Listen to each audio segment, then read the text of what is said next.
hello, mga suki. Ito naman po tayo sa bago po nating recipe, ang patula with hipon at saka pork chop, mga kasuki. Yan po ang sinahog po natin kagabi, mga kasuki. Yan po ang ulam natin.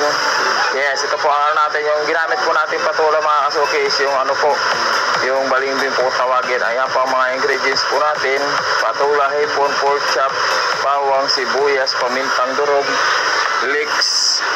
Yes, yan po mga natin, magic sarap. Yes, patis, yan po mga natin. Tapos yung miswa po, mga kasuki. Yan lang po, basic lang po natin. Step by step po tayo, mga kasuki, kung paano po siya ginagawa, mga kasuki. Yan na po ang natin. Inainit na po natin ang kawali. Tapos nilagay na rin po natin ang sibuyas, mga kasuki. Yan.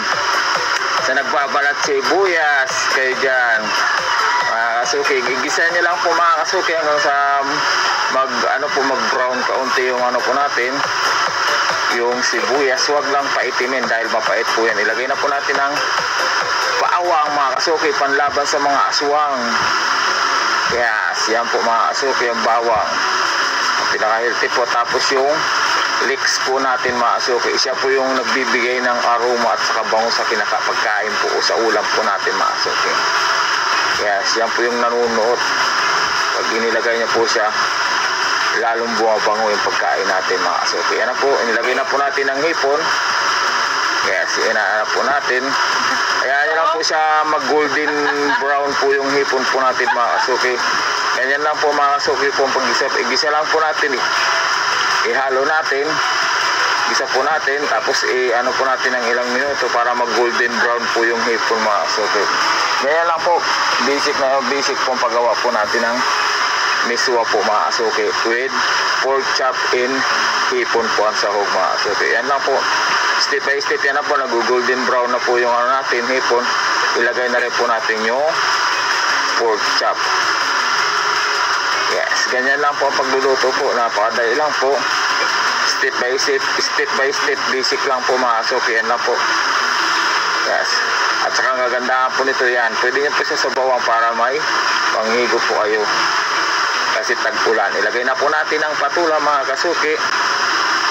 Yes, tapos ano na po natin ang mga ingredients, isa-isa na po mga ingredients. Ilagay na rin po natin yung mismong ano po natin, yung miswa po natin, mga kasuki. Bali dalawang miswa po to, so sa dalawang pirasong miswa, mga 5 katao hanggang 6 na pwede pakainin, mga kasuki. Tipid budget po ito, mga kasuki. Budget meal kung tawagin.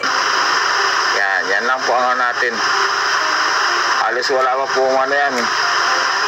Wala pang 120 ang budget po natin dyan, mga kasuki. Sa ano na yan. Pero kaya pakainin sa ganyan kadami, yung mga 8 hanggang 10 tao. Lagay na po natin yung pamintang durog para may ang po yung ano natin.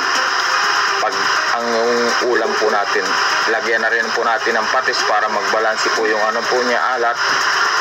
Kaya pambalanse po natin, lagyan na rin po natin. Kaya lang po, dire-diretso lang po pagluluto po natin habang nilalagay po natin yung mga main ingredients. Step by step po tayo. Salamat sa support ninyo, mga kasuki. Ilagay na rin po natin ng magic sarap. Salamat sa support po natin. Haluin po natin, mga kasuki. Yan lang po natin, mga kasuki. Follow po kayo, mga kasuki. Follow po kayo sa ano ko po, sa Facebook ano ko po, account po. Tapos meron po tayo YouTube, meron din po tayo TikTok, meron din po tayo Instagram, Thread, at saka X po. Follow po kayo sa mga social media po, mga kasuki. Salamat sa support ninyo, mga kasuki. Salamat. Yan lang po, mga kasuki. Ganyan lang po. Halos na ilagay na po natin ang mga ano. Lagyan po natin ng kaunting tuyo po para magkulay po ang ano natin, niluluto pong miswa. Ganyan lang po, mga kasuki. Yan, tinakpan na po natin. Yes, ayan na, mga kasuki. Ayan na, mga kasuki.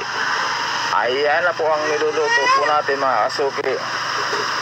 Yes, kulong-kulo na po. After ano po, 20 minutes lang po, mga kasuki, pwede na kagad i-serve po yung ano natin, yung ulam po natin, mga kasuki.